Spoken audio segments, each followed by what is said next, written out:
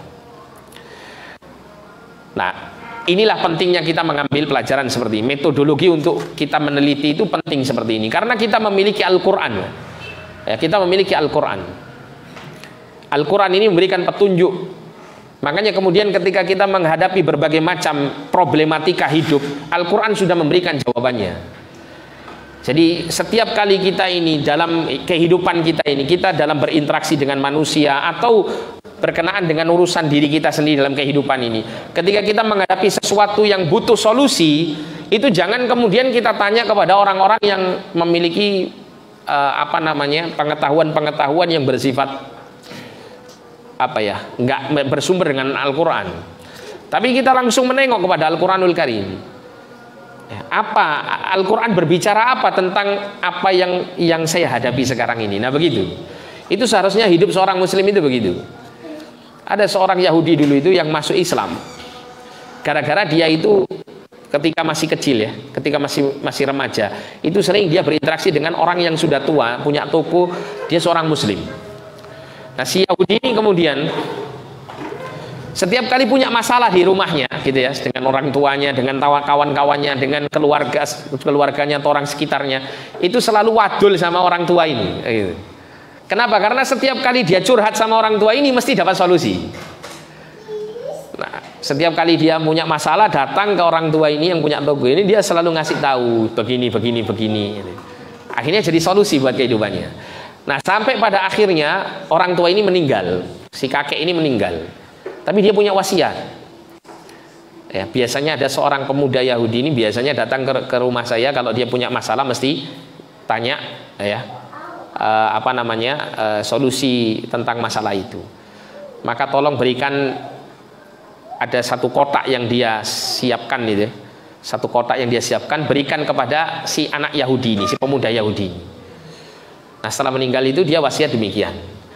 Nah karena si Yahudi ini ketika kehilangan si bapak tua ini, dia merasa sedih sekali karena bapak tua ini banyak membimbing dia untuk memberikan solusi banyak hal. Tapi dia kemudian penasaran dengan hadiah yang diberikan sebagai wasiat sebelum meninggalnya si bapak tua ini. Maka dibukalah ya hadiah tersebut, ternyata isinya Al-Quranul Karim. Karena dia meskipun orang Yahudi tapi dia sama sekali tidak disentuh oleh pendidikan agama. Dia bingung ini kitab apa. Akhirnya dia pelajari, dia buka satu demi satu lembar, dia baca sampai pada akhirnya dia bisa menyimpulkan bahwa selama ini bapak tua itu setiap kali saya tanya tentang permasalahan hidup saya, sumbernya ternyata dari kitab ini. Akhirnya dia masuk Islam karena sebab itu. Nah, orang-orang Barat ini, orang-orang kafir ini tahu, Pak, kekuatan kaum muslimin dari Quran ini. Makanya dijauhkan. Dijauhkan. Maka kita sebagai seorang muslim hendaklah semakin mendekati ajaran Islam ini ya. Kita terus menggali ilmu ya dari Al-Quran dan Sunnah, yang semua itu akan menuntun kita untuk mencapai kejayaan hidup di dunia wal akhirah. Nah, ini berkenaan dengan poin-poin yang diisyaratkan sebagai pelajaran bagi kita untuk mengambil pelajaran dari mereka-mereka yang memiliki pengetahuan berdasarkan kitab-kitab yang dimiliki oleh mereka dan juga berita-berita yang mereka dapatkan, serta mereka memperhatikan berbagai macam peristiwa yang terjadi di sekitar mereka, yang kemudian mereka bisa menyimpulkan akan dekatnya terutusnya seorang nabi akhir zaman. Nah, kita hendaklah mengambil pelajaran dari sini. Kita meneladani keadaan-keadaan orang-orang pinter ini dengan cara kita kembali merujuk kepada Al-Quran dan As-Sunnah dalam segala peristiwa-peristiwa yang terjadi di sekitar kita, untuk kita bisa mendapat solusi dan petunjuknya. Tapi kemudian yang keempat disebutkan di sini, ahammiyatul khalwah fi hayatil muslim. Pentingnya melakukan khalwah di dalam kehidupan seorang muslim. Khalwah itu artinya menyendiri. Jadi seorang muslim itu selayaknya untuk memiliki waktu khusus. Ya, istilahnya kalau orang sekarang itu me time gitu ya, waktu privasi. Tapi me time-nya jangan digunakan untuk santai-santai, minum kopi, minum teh ya, rebahan, atau makan camilan misal gitu, atau nonton televisi, bukan. Tapi khalwah di sini maknanya adalah menyendiri untuk melakukan tafakur, ya, merenung, kemudian beribadah kepada Allah. Disebutkan di sini yakhlu fiha ila nafsihi wa yuraji'u wa yastash'iru dha'fuhu amama 'azamatillahi subhanahu wa ta'ala wa yufakkiru fi madhahiril kaun wa yustafadu min hadhil khalwa fil ati. Jadi hendaklah seorang muslim itu ada waktu untuk dia menyendiri dengan dirinya sendiri, dengan jiwanya. Kemudian dia berusaha untuk introspeksi diri, kemudian menghadirkan perasaan lemah di hadapan keagungan Allah Subhanahu wa taala. Dan hendaklah dia memikirkan tentang mazahirul kaun, tentang berbagai macam, ya, fenomena-fenomena alam yang ada di sekitarnya, untuk dia bisa semakin mengagungkan Allah Subhanahu wa taala. Makanya Allah Subhanahu wa taala memberikan pujian kepada orang-orang yang menggabungkan antara zikir dengan fikir.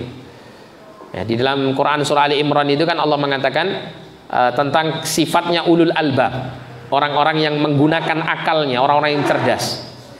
Ya. Inna fi khalqis samawati wal ard wa ikhtilafil laili wan nahar la ayatin li ulil albab.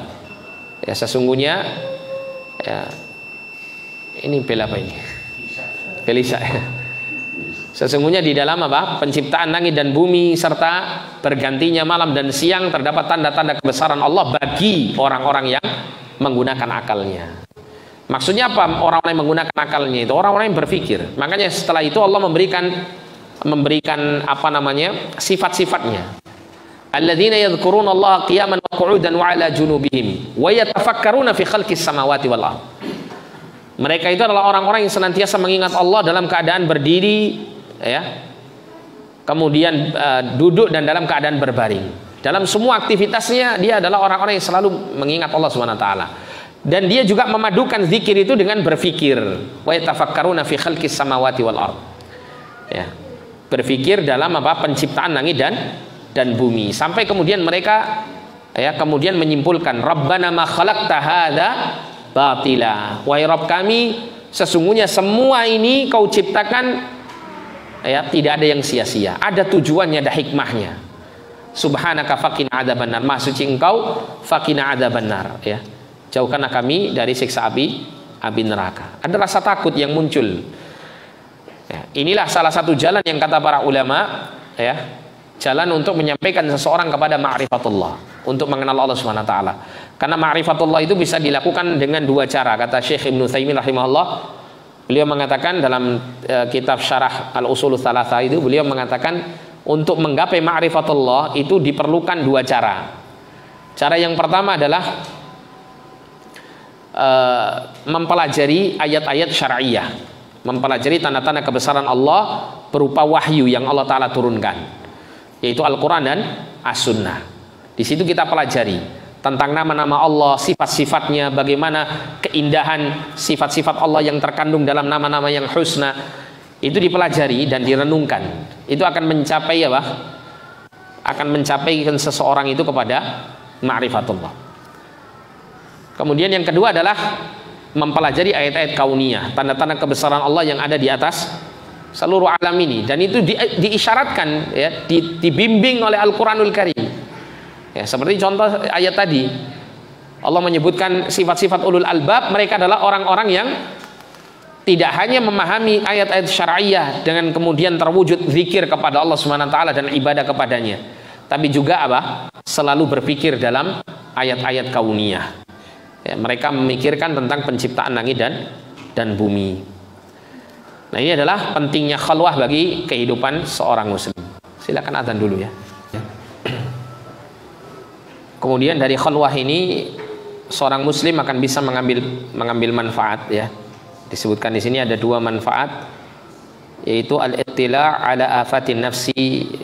Jadi bisa memperhatikan pada dirinya adanya, ya, hal-hal yang merusak jiwanya. Jadi ketika seseorang khalwah, ya, ketika dia menyendiri, maka pada saat itu dia berusaha untuk introspeksi diri. Dia melihat pada dirinya apakah ada, ya, sifat-sifat yang kotor, ya, yang merusak hatinya, jiwanya. Seperti apakah dalam dirinya itu ada kebanggaan, kesombongan, hasad, riya dan semacamnya. Nah, semua itu segera akan diketahui melalui khalwah ini. Sehingga kemudian dia bersegera untuk istighfar, bertaubat, mohon ampun kepada Allah, kemudian kembali kepada Allah Subhanahu wa taala. Ini pentingnya al-khalwah. Kemudian yang kedua adalah zikrullah Subhanahu wa taala wal uns bihi. Jadi dengan khalwah itu seseorang akan bisa mengingat Allah, berzikir kepada Allah dengan tenang, ya, dengan tenang. Dan juga pada saat itu bisa mengingat surga dan neraka, mengingat akhirat, mengingat ya keadaan manusia ketika kembali ke kehidupan akhirat tersebut.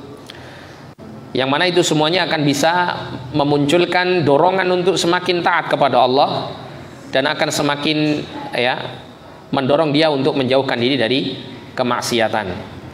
Nah, ini adalah dua manfaat besar yang bisa diambil bagi seorang muslim ketika dia melakukan yang namanya al-khalwah.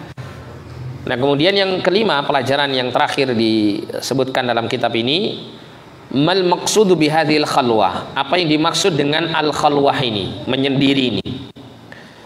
Kata Syekh, innal khalwatal matlubata hiya tafarrughu li ibadatillahi subhanahu wal isti'anah bihadhil ibadah limazidi minat ta'ah wa muwajahati umuri dunya.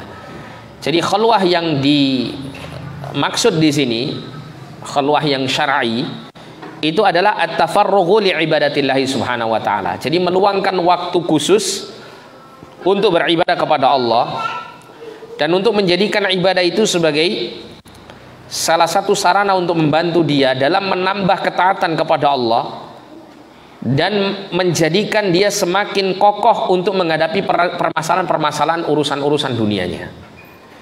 Ya, karena seorang muslim itu ya dia sangat membutuhkan ini. Ibarat baterai itu harus dicas. Nah, casnya itu salah satunya dengan khalwah, dengan meluangkan waktu untuk dia menyendiri ya, dan dia beribadah kepada Allah Subhanahu wa taala. Dia bermunajat, dia melaksanakan ya ibadah kepada Allah dan dia berfikir. Ya, itu semuanya akan menjadi cas dia ya untuk mencas jiwanya. Waqad kanat khalwatu sallallahu alaihi wasallam fil ghar qabla al-bi'tsah. Sungguh Nabi sallallahu alaihi wasallam pernah melakukan khalwah, menyendiri di gua Hira sebelum diutusnya beliau menjadi nabi. Amma ba'dal bi'tsati faqad taghayyarat wa asbahat khalwah min naw'in akhar hiya at-tahajjud. Adapun setelah bi'tsah, setelah diutusnya beliau menjadi seorang nabi dan rasul, maka berubahlah bentuk khalwah ini. Bentuk khalwah ini berubah. Yang awalnya Nabi itu khalwahnya itu di gua, menyendiri ya, jauh dari keramaian, maka berubah bentuk khalwahnya. Yang disyariatkan adalah dengan cara tahajud, dengan cara setiap malam bangun di malam hari kemudian mengerjakan qiyamul lail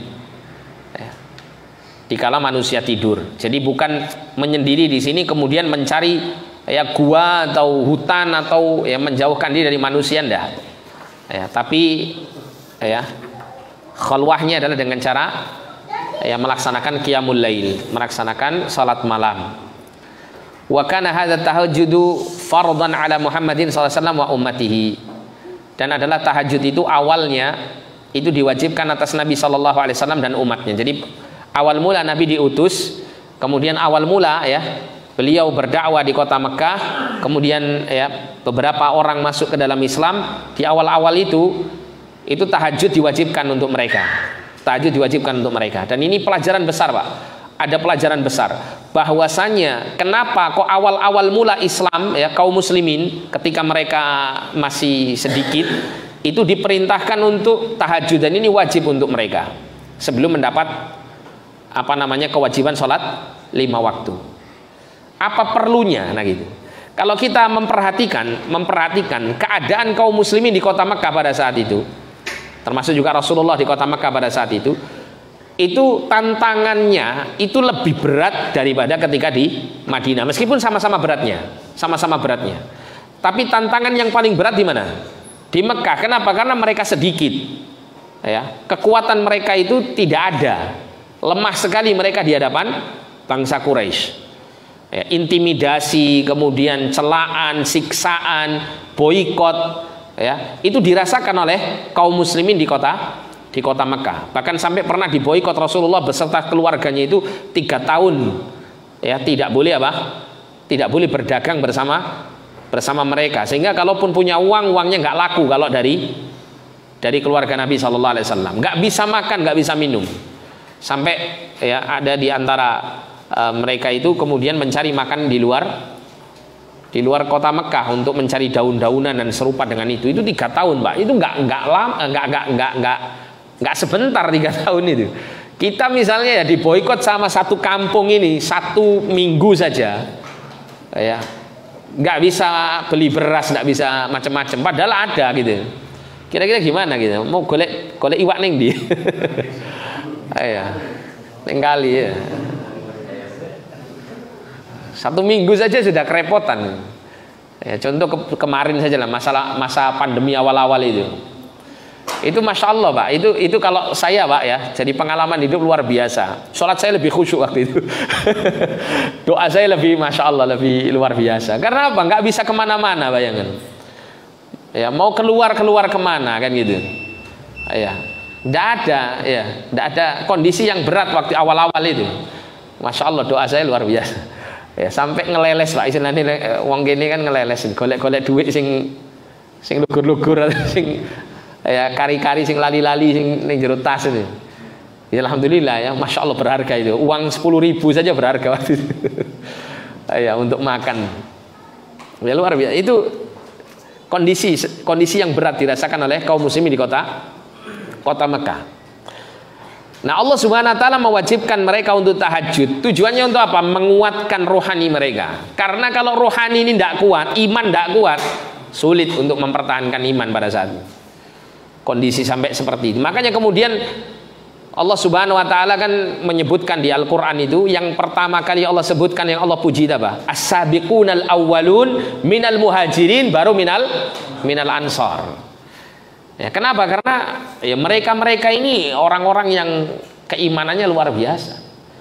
Nah, bagaimana kekuatan iman mereka itu bisa dibentuk selain ilmu, selain wahyu yang turun kepada mereka? Ini tahajud ini. Nah, makanya khalwah berupa tahajud ini sebuah hal yang luar biasa. Makanya diwajibkan di awal mula Islam ini disampaikan Nabi SAW kepada umatnya. Tsumma asbaha mustahabban ba'da dzalika 'alal ummah. Kemudian ya, tahajud ini menjadi sesuatu yang dianjurkan saja setelah itu bagi kaum muslimin. Maka khalwat yang dimaksud di sini bukan khalwah seperti khalwahnya sufiyah dan thariqat mereka yang menyimpang. Apa khalwatnya orang-orang sufi? Orang-orang sufi itu suka khalwah itu dengan bentuk uzlah.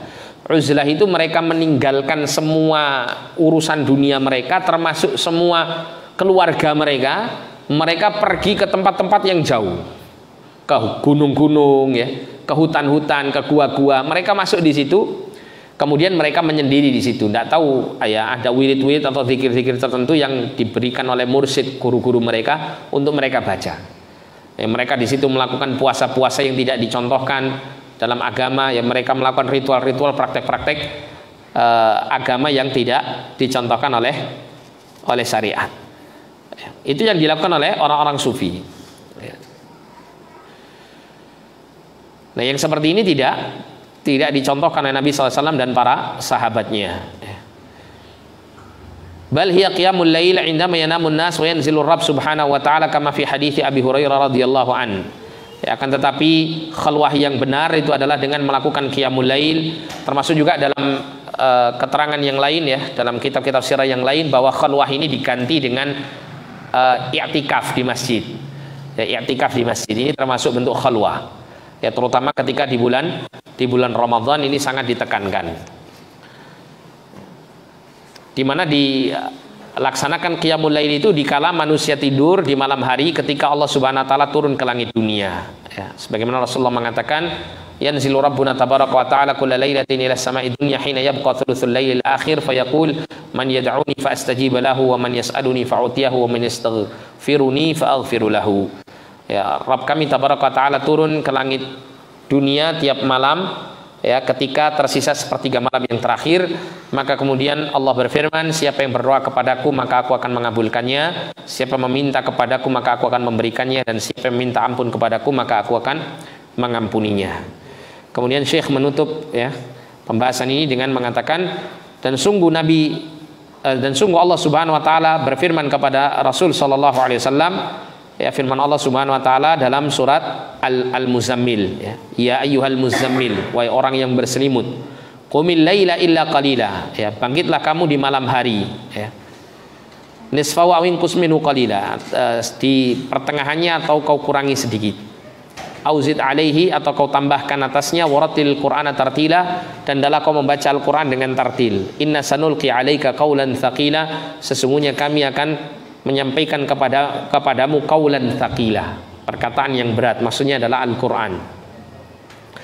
Nah, sehingga qiyamul lail ini, ya, ini merupakan satu hal yang sangat diperlukan terutama bagi seorang dai, karena di masa Rasul sallallahu alaihi wasallam mengemban tugasnya sebagai nabi dan penyampai risalah kepada umat, Allah perintahkan nabi untuk selalu salat malam, bahkan menjadi sebuah kewajiban untuk nabi, ya, meskipun setelahnya, ya, umatnya itu disunnahkan saja untuk melakukan salat malam, tapi untuk Nabi sallallahu alaihi wasallam diwajibkan untuk selalu salat malam. Maka qiyamul lail dan membaca Al-Qur'an dengan tartil ini merupakan khalwatnya seorang muslim di malam hari, dan dia merupakan zat, ya, bekal bagi seorang muslim dalam berdakwah kepada Allah Subhanahu wa taala. Dan qiyamul lail adalah merupakan kebiasaan orang-orang saleh. Berkata Ibrahim bin Adham, ya, seorang salaf, ya, tentang qiyamul lail. Ibrahim bin Adham mengatakan, nahnu fi ladzatin, kami ini senantiasa merasakan kelezatan.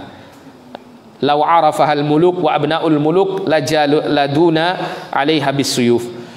Kalau seandainya, ya, para raja dan anak-anak raja itu mengetahui tentang kelezatan yang kami rasakan, maksudnya kelezatan qiyamul lail, niscaya mereka akan memenggal kami dengan pedang-pedangnya.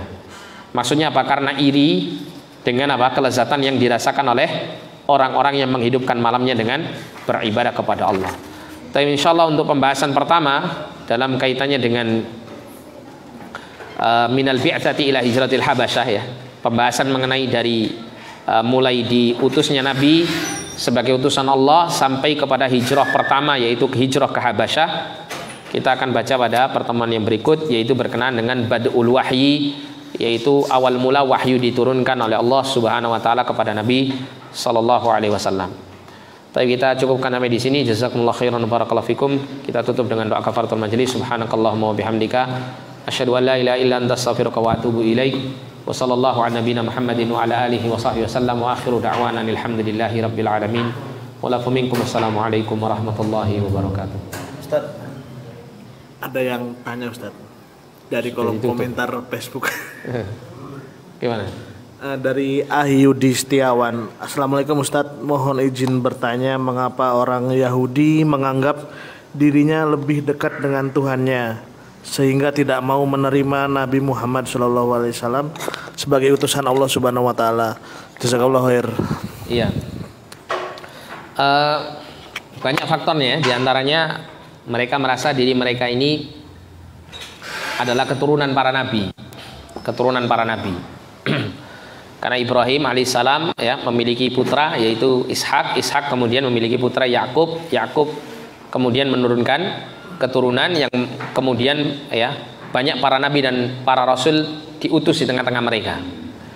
Ya, itu diantara yang membuat mereka merasa diri mereka itu adalah makhluk yang dekat dengan Allah Subhanahu wa taala.